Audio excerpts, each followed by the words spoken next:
Let's talk about the Constitution. So we're going to begin by defining what a Constitution is and look at some types and advantages of a Constitution. So a Constitution, by definition, is simply a system, a system of laws, customs, and principles usually written down according to which a country is um, governed. Okay, so the word customs means the traditions and habits of people in a society. Customs, these are accepted traditions and habits of the people in a society. Okay, so types of the constitutions, we have only two types of the constitution. There are only two types of a constitution. We have a written constitution and we also have the unwritten constitution. So what is the same written constitution or unwritten constitution? So a written constitution is simply this is a constitution in which most of the provisions or contents are documented in a single formal document. So a written constitution is simply a documented constitution. Okay, so let's look at the disadvantages. What are some of the advantages of this written constitution and its advantages? So the advantage of a written constitution, firstly, this kind of a constitution is usually drawn up with great care and are clear and definite. Okay, so it is usually drawn up with great care.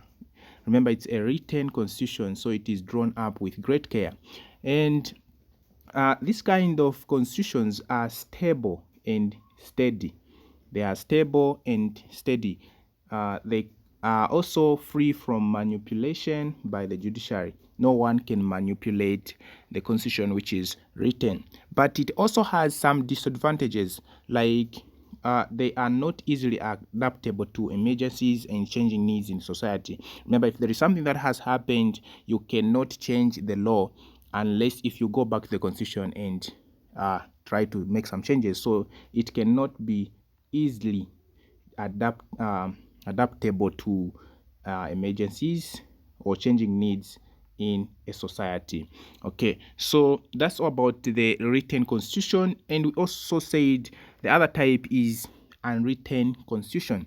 So unwritten constitution, this is simply a constitution that has most of its provisions not found in a single document, but in a collection of documents, statutes, and traditional practices that are generally accepted as governing the nation. So this one is not documented, it's not written, so it's just based on statutes and the traditional practices which are accepted by the nation. An example for a country which has unwritten constitution is simply written, where we have for the British, they just use unwritten constitution. They use traditional practices. And the written constitution is in USA, you have a written constitution. So what are some of the advantages of unwritten constitution? So unwritten constitution, the first advantage is that they are easily adaptable to changing conditions in a society. So they can change anyhow. If there is need for change, they can change easily. And secondly, they can also be bent to meet national emergencies, and after emergencies has been met, it can go back to its old form. So it can be bent because it is based on traditional practices. But it has also disadvantage, a very big disadvantage of unwritten constitution. They are not stable. Remember, anything that can change anyhow, it is not stable. So unwritten constitution, it is unstable. Okay, so a constitution can be also in forms. It can be in two forms.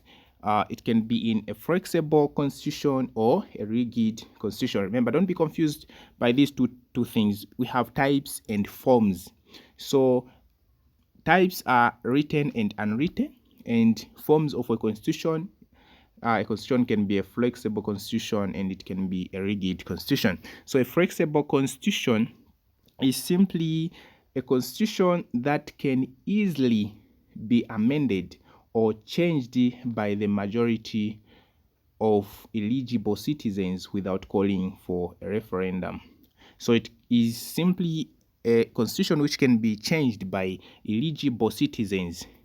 Citizens who are eligible can sit down and change without calling for a referendum. Remember, a referendum is simply an election where you vote yes or no.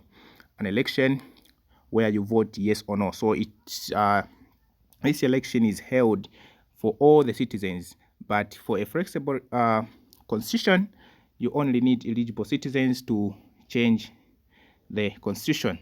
So a rigid constitution is simply a constitution which cannot be easily be amended. This one cannot be easily amended. Remember, it's a rigid constitution. So this type of constitution is usually amended by different bodies, such as the National Constitution Conference, as in the case of in Zambia, and also through a constituent assembly. A constituent assembly can also change a rigid constitution. Some contents can be changed, and a referendum, an election where you vote yes or no. So this is all about the constitution. Remember, don't forget to like if at all you like this video, and if you don't like it, just click on that dislike icon down there, and don't forget to leave out a comment and subscribe to this channel so that you don't miss out any of my videos. Thank you.